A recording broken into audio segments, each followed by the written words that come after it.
Away from sports, and in just 1 year, President William Ruto has made history, being the first president to make 48 trips within a year since assuming office. Trips that have put him on the receiving end, many accusing him of wasting taxpayers' money. Similarly, the Kenyan airspace has been busy with foreign dignitaries making state visits to the country. But the question is, has this been beneficial to Kenyans and the country's economy? I had a sit down with the Prime Cabinet Secretary Musalia Mudavadi, who's also Foreign Affairs and Diaspora Cabinet Secretary, on the high-profile state visits that Kenya has had this year and whether the fruits of high-profile visits in Kenya has been realized. My name is Brenda Zedaradido. Enjoy the rest of your viewing.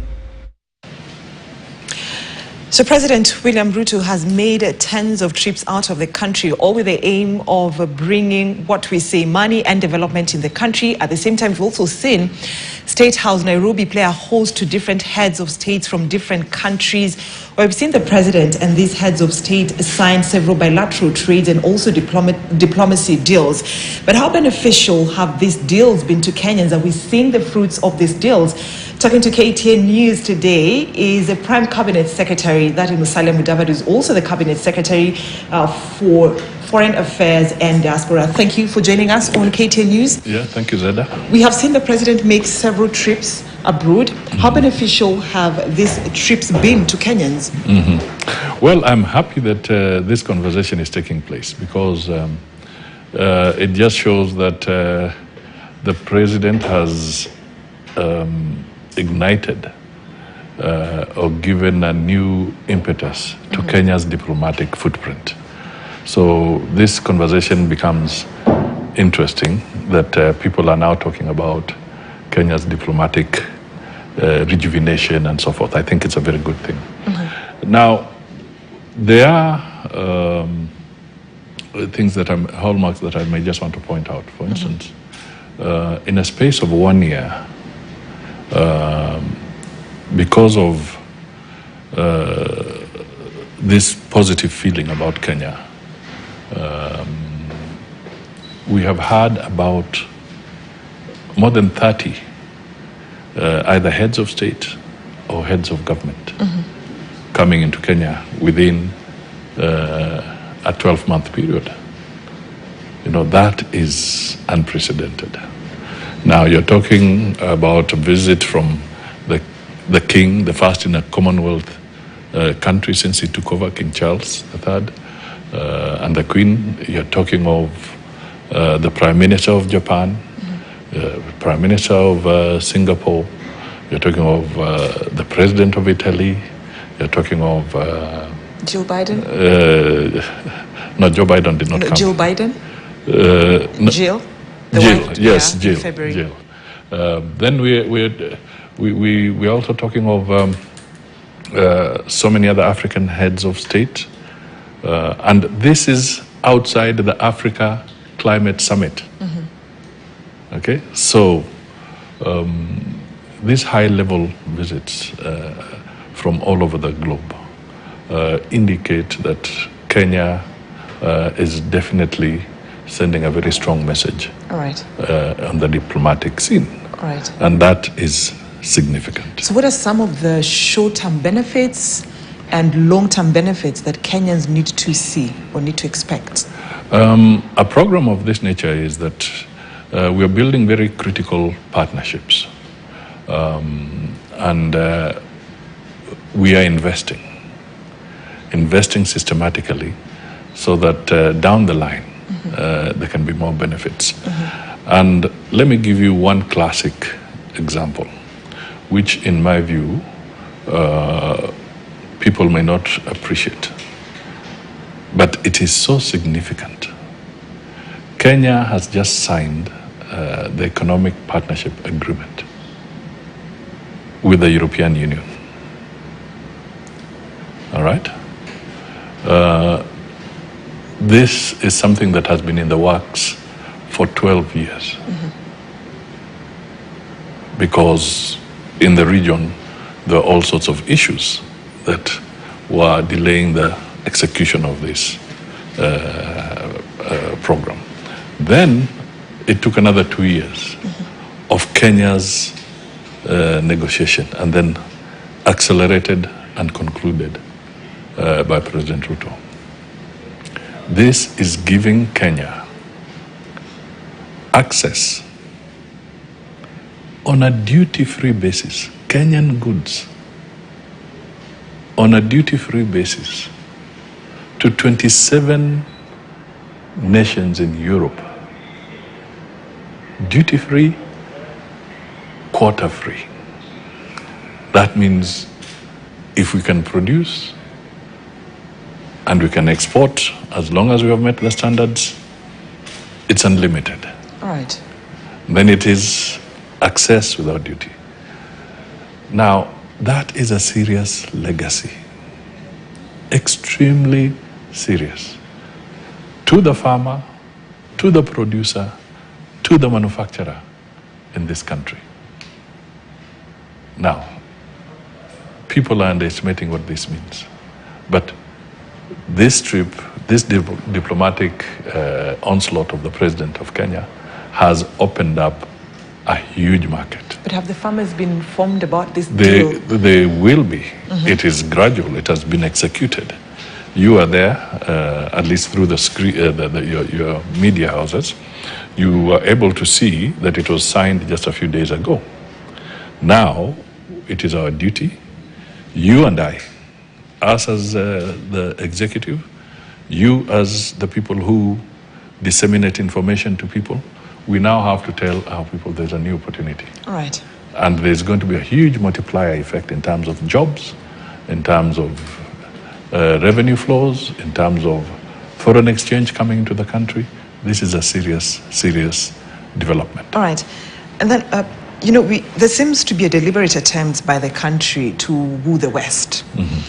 And why is President William Ruto trying to sort of like have the roots of this country, his political roots, in the West? I think he has taken up a very balanced diplomatic approach. I think you're missing out a very big point. One of the people we are working with very closely is China.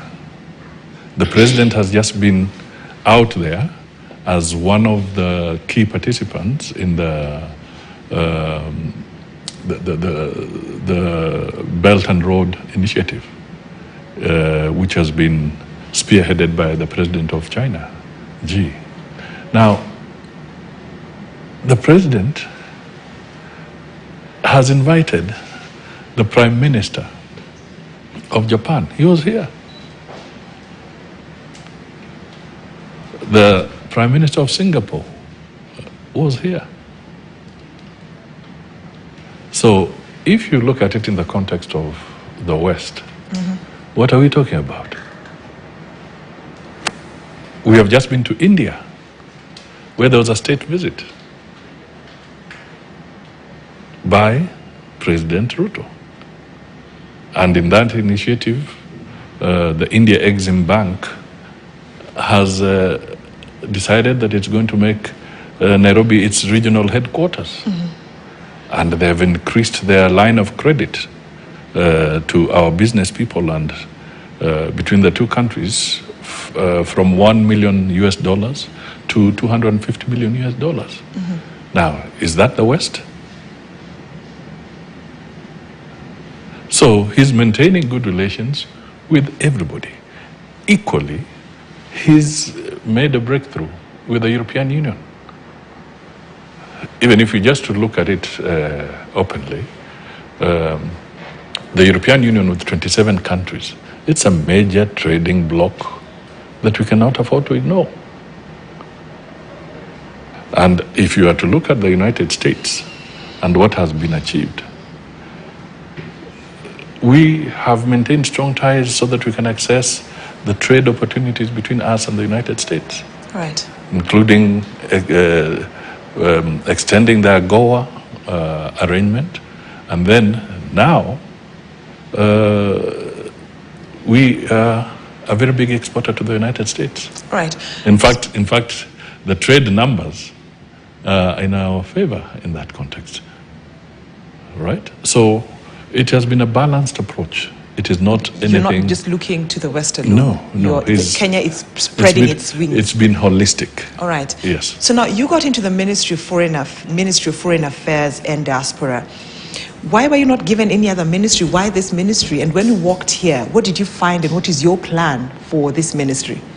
I think the person who would answer that specific aspect about why this ministry might be the president. But I take any assignment that is given to me very seriously. And I believe that in serving in the docket of foreign affairs, there's a very critical synergy that needs to be developed with the president's initiatives around economic diplomacy. All right? The president has been looking more at how, through the diplomatic platform, Kenya can increase foreign direct investment, can create opportunities and get opportunities for Kenyans outside the borders here, and enhance incomes, which can then translate into more investment and job creation on the local scene. The other aspect is that I have also served in the docket of finance in the past. I have steered the country's economy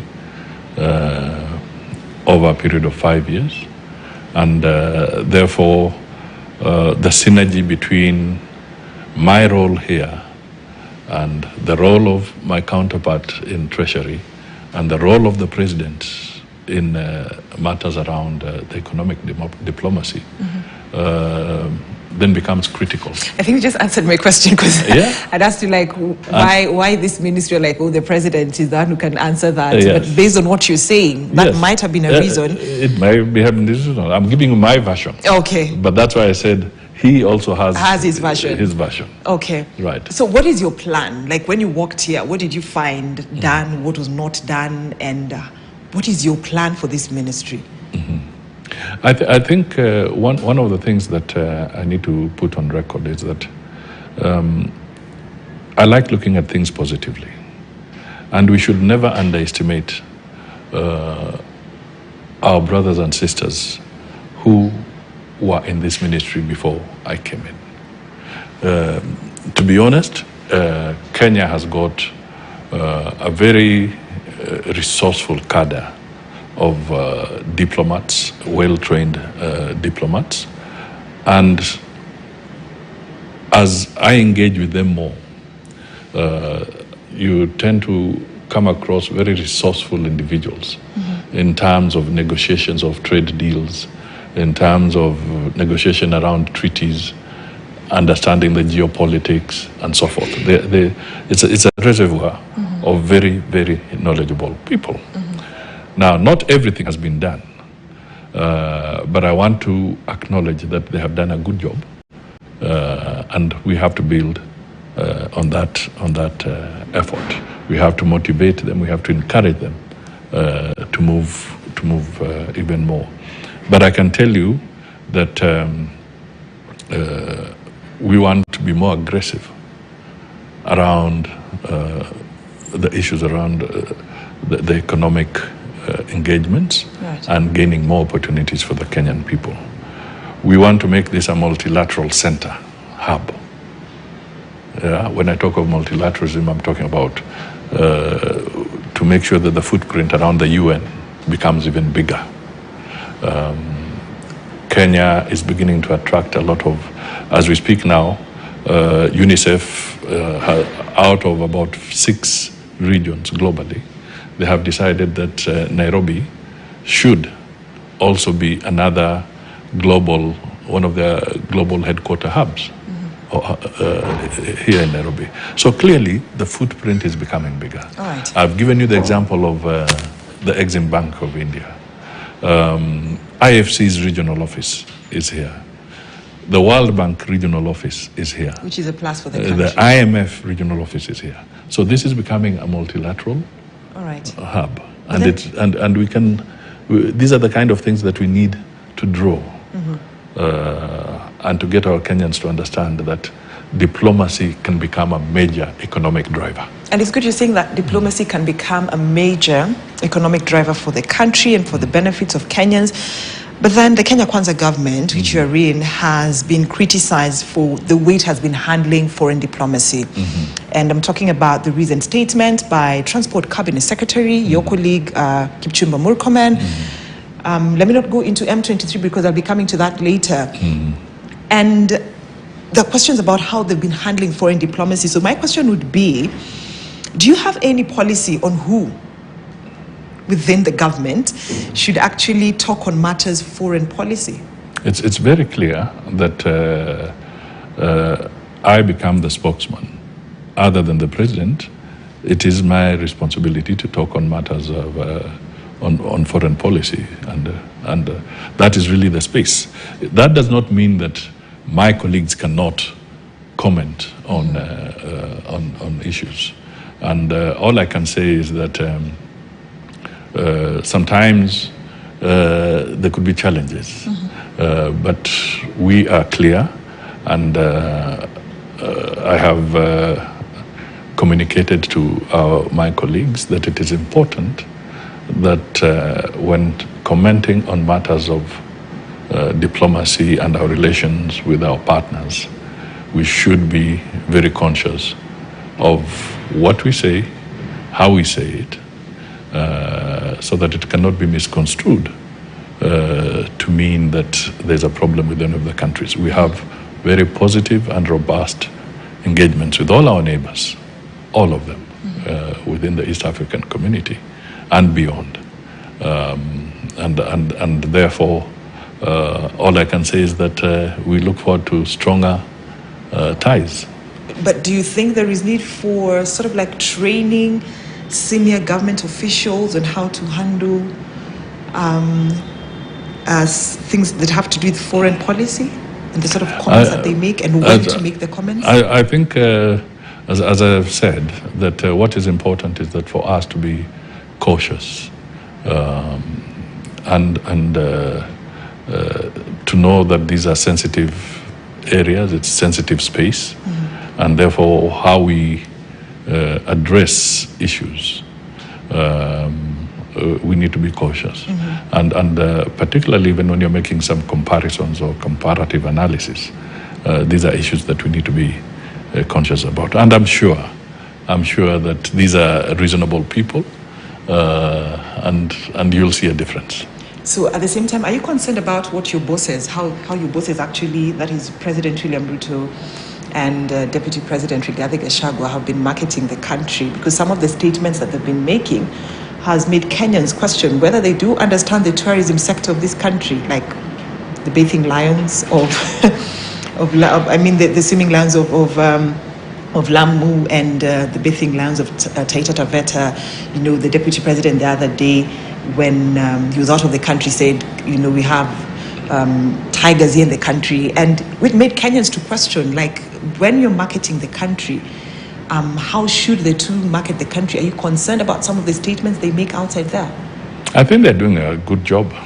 As far as I'm concerned, the diplomat number one is actually the president of this country. And as I said, sometimes it's not just about utterances. Let's look at the decision that the government of Kenya has made, that we want to make Kenya a visa-free country. I will be getting into that question. Yes. I will be getting into that question. You will be. Yes. Yeah, because I'm trying to give you the perspective that it's not just about a commentary or an utterance. All right. Yeah, I think we should look at the whole issue of marketing the country more broadly, more in terms of the actions that we are putting in place, the measures we are putting in place. Rather than trying to look at it as sometimes where I may have I could have a slip of the tongue, even I'm human from that perspective. But let's look at the broader picture. And I think on the broader basis, tourism is critical and it's going to be one of our growth areas. All right. So explain to us, you actually went ahead of me, because it was like, so what I wanted to answer, not get into, is that statement by President William Ruto just the other day, last week on Tuesday, when he talked about Kenya being a visa-free. What does it mean for us, and what is our benefit as a country? Basically, free movement of people is absolutely essential for trade, for cultural exchange, for peace. It's absolutely essential that people can move and interact. I'll give you an example of one of the challenges we are facing. Africa has negotiated, and Kenya was one of the first countries to put its signature of approval to the Africa Free Continental Trade Area. All right? But how are we going to get trade in Africa growing? If on one side, African countries append their signature to an Africa Continental Free Trade Area, then on the other hand, you constrict the same institution, the same ideal that you're moving. It's like a python that rolls around somebody and then starts suffocating that person.